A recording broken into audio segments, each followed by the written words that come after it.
بسم اللہ الرحمن الرحیم۔ السلام علیکم۔ تم کون ہو اور تمہیں میرے پلنگ پر لیٹنے کی ہمت کیسی ہوئی؟ آگے سے رانجھے نے سر اٹھایا۔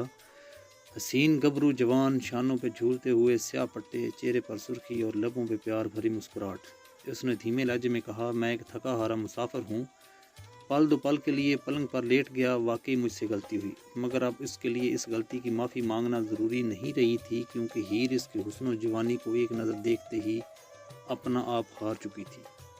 ایک وہی کیا، رانجھا بھی اپنے عشق کی منزل پر پہنچ چکا تھا۔ دونوں بھرپور شباب کے عالم میں تھے اور دونوں کا حسن ایک دوسرے کی نگاہوں کا مرکز بن گیا تھا۔ ہیر نے آہستہ سے پوچھا، تم کون ہو، کہاں سے آئے ہو اور کہاں جانا ہے؟ اب رانجھے کو کہاں جانا تھا، اسے جہاں جانا تھا وہاں پہنچ چکا تھا، اور ہیر کو بھی اس کا احساس ہو گیا تھا۔ اس نے تمام سہیلیوں کو وہاں سے ٹالا اور خود رانجھے کے پاس پلنگ پر بیٹھ گئی۔ اس طرح پہلی ہی ملاقات میں دونوں ہمیشہ کے لیے ایک دوسرے کے ہو گئے۔ دیر تک آپس میں بیٹھے یوں باتیں کرتے رہے جیسے برسوں کے بچھڑے ملے ہوں۔ جب ہیر جانے لگی تو اس نے رانجھے سے کہا، میں اپنے والد سے کہوں گی کہ وہ تمہیں ڈھور ڈنگر چرانے پر ملازم رکھ لے۔ مہر چوچک کے پاس بہت سی بھینسیں تھیں اور اسے واقعی ہی ایک چرواہے کی ضرورت بھی تھی۔ پھر ہیر سارے گھر کی چہیتی تھی جو اسے ملازم رکھنے کے لیے کہہ رہی تھی۔ چنانچہ مہر چوچک نے رانجھے کو اپنے مویشی چرانے پر ملازم رکھ لیا۔ اس طرح ہیر نے اپنی ذہانت اور چالاکی سے رانجھے سے ملاقاتوں کا راستہ نکال لیا تھا۔ اب ہوتا یہ کہ رانجھا ہر روز بھینسیں چرانے چناب کے کنارے بیلے یعنی کہ جنگل میں چلا جاتا، اور کسی نہ کسی بہانے سے ہیر بھی اپنی سہیلیوں کے ساتھ ادھر آ نکلتی۔ اس طرح دونوں کی ملاقاتوں کا سلسلہ چل نکلا۔ ایک وقت آیا جب وہ ایک دوسرے کے بغیر زندہ نہ رہ سکتے تھے۔ ہیر چوری چھپے گھر سے چوری بنا کر لاتی اور رانجھے کو اپنے پاس بٹھا کر کھلاتی۔ وہ اپنی بانسری پر سریلے راگ چھیڑتا اور وہ اس کی تانوں میں کھو جاتی، لیکن ان کے عشق کی آگ چھپی نہ رہ سکی۔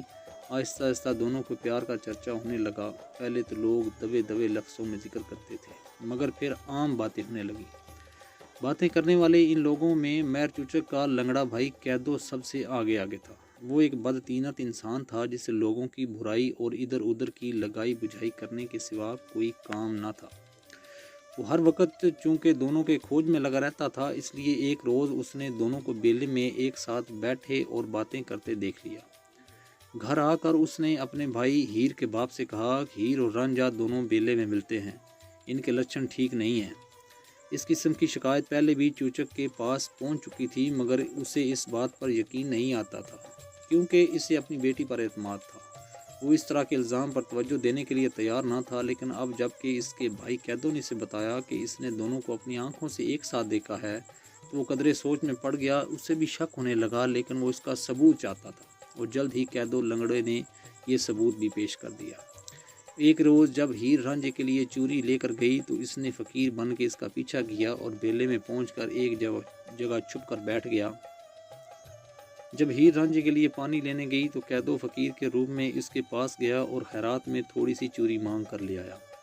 اس کے بعد بھاگا بھاگا مہر چوچک کے پاس پہنچا اور چوری اس کے آگے رکھتے ہوئے بولا، یہ رہا ثبوت، یہ چوری ہیر رانجھے کے لیے لے کر گئی تھی، میں اس سے خیرات میں تھوڑی سی مانگ کر لایا ہوں۔ کیا تمہیں اب بھی میری بات کا یقین نہیں؟ چوچک نے چوری دیکھی تو غصے میں تلملا گیا، لیکن کیا کرتا، بیٹی کا معاملہ تھا، قدم قدم پر بدنامی کا خوف تھا، لوگ کیا کہیں گے۔ اس نے قیدو لنگڑے کے مشورے سے رانجھے کو اسی روز نوکری سے نکال دیا کہ اس طرح دونوں کی ملاقاتوں کا سلسلہ ختم ہو جائے۔ لیکن ایک مصیبت یہ آ پڑی کہ مہر چوچک کی بھینسیں رانجھے کی بانسری کی آواز کی عادی ہو گئی تھی۔ وہ روزانہ بانسری بجاتے ہوئے چلتا تو بھینسیں اس کے پیچھے پیچھے چلنے لگتی، اور اسی طرح شام کو اس کی بانسری کی آواز پہ گھر آتی تھی۔ اب رانجھے کے جانے کے بعد انہوں نے یہ چارہ تک کھانا چھوڑ دیا تھا اور کسی کے قابو میں نہ آتی تھی، اور دوسری طرف ہیر پر تو جیسے سختہ طاری ہو گیا تھا۔ وہ نہ بولتی اور نہ کسی سے بات کرتی تھی، نہ کچھ کھاتی اور نہ کچھ پیتی تھی، اسے ہر وقت چپ سی لگی رہتی تھی۔ بیٹی کی یہ حالت دیکھ کر ماں سے نہ رہا گیا۔ اس نے مہر چوچک سے کہا، دشمن یوں ہی ہماری بیٹی پر تہمت لگا کر ہمیں بدنام کر رہے ہیں۔ پھر وہ شوہر کی کمزور رگ پر ہاتھ رکھتے ہوئے بولی، تمام بھینسیں بیمار ہونے لگی ہیں، میری مانو تو رانجھے کو واپس بلوا لو، ابھی وہ یہیں کہیں ہوگا۔ ایسا بغیر تنہا کا نوکر تو کسی کو نہیں مل سکتا۔ چوچک تو پہلے ہی رانجھے کو نکال کر پچھتا رہا تھا، ادھر رانجھا بھی جھنگ سے گیا نہیں تھا، لہٰذا اسی روز اسے بلا کر پھر سے ملازم رکھ لیا گیا۔ رانجھا پھر سے مہر چوچک کی بھینسیں چرانے گیا، مگر اب ہیر کے والدین بہت چکنا ہو گئے تھے۔ وہ رانجھا اور اپنی بیٹی کی ہر حرکت پر نظر رکھے ہوئے تھے۔ اگرچہ دونوں جانب ہیر اور رانجھا بھی بڑے محتاط رہتے تھے، لیکن لنگڑا قیدو اپنی عادت سے مجبور تھا اور ہر وقت ان کی ٹو میں لگا رہتا تھا۔ مہر چوچک بھی اس کی لگائی بجھائی کی عادت سے واقف تھا، اس لیے اس کی باتوں اور چگلیوں پر زیادہ توجہ نہیں دیتا تھا۔ مگر یہ ہیر اور رانجھا کی بدقسمتی تھی کہ ایک روز اس نے خود دونوں کو بیلے میں پیار محبت کی باتیں کرتے دیکھ لیا۔ اس سے بڑا ثبوت اور کیا ہو سکتا تھا؟ اب اس سے زیادہ برداشت نہ ہو سکتا تھا۔ فوراً خاندان کے بڑے بوڑھوں کو جمع کیا اور کھیڑوں کی طرف آئے ہوئے رشتے کو منظور کر کے ہیر کی شادی کی تیاریاں ہونے لگیں۔ ہیر کو جب اس بات کا پتہ چلا تو وہ تڑپ کر رہ گئی۔ گھر میں اس کی شادی کی تیاریاں ہو رہی تھیں اور وہ رو رو کر دن رات گزار رہی تھی۔ اس نے اپنی ماں سے صاف صاف کہہ دیا کہ میں شادی کروں گی تو صرف رانجھے سے کروں گی اور کسی سے نہیں، مگر اب اس کے کہنے سے کیا ہوتا تھا؟ اب اس کے رونے دھونے کی کسی کو پرواہ نہ تھی۔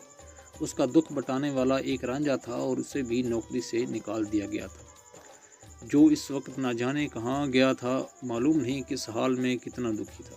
ضلع مظفر گڑھ میں ایک قصبہ رنگ پور تھا، جہاں کھیڑوں کے خاندان کا سربراہ چودھری اجو تھا اور یہ لوگ جھنگ میں آباد سیال راجپوتوں کی برادری ہی سے تعلق رکھتے تھے۔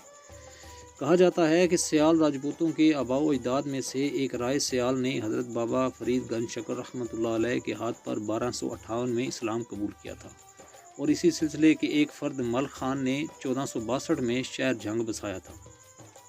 کھیڑا اجو چودھری 20 سیالوں کی ایک شاخ سے تھا اور اس کے بیٹے کا نام سیدہ کھیڑا تھا، جس سے ہیر کی شادی ہو رہی تھی۔ ہیر کے والدین کی کوشش تھی کہ جلد سے جلد بیٹی کی شادی کر کے اسے رخصت کر دیا جائے۔ انہوں نے کھیڑوں سے شادی کی تاریخ بھی مقرر کر دی تھی اور کھیڑے بڑی دھوم دھام سے بارات لانے کی تیاریاں کرنے میں مصروف تھے۔ ہیر لاکھ روئی پیٹی، فریاد پکار کی، آہوزاری کرتی رہی، واسطے دیے، لیکن اب یہ سب بیکار تھا۔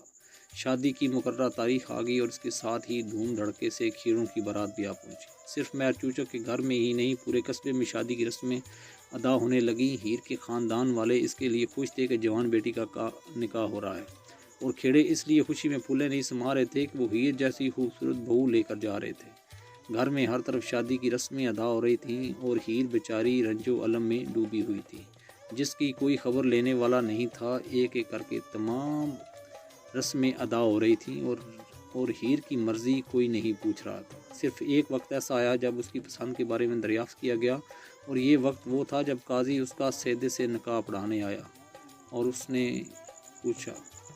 باقی انشاءاللہ اگلی قسط میں۔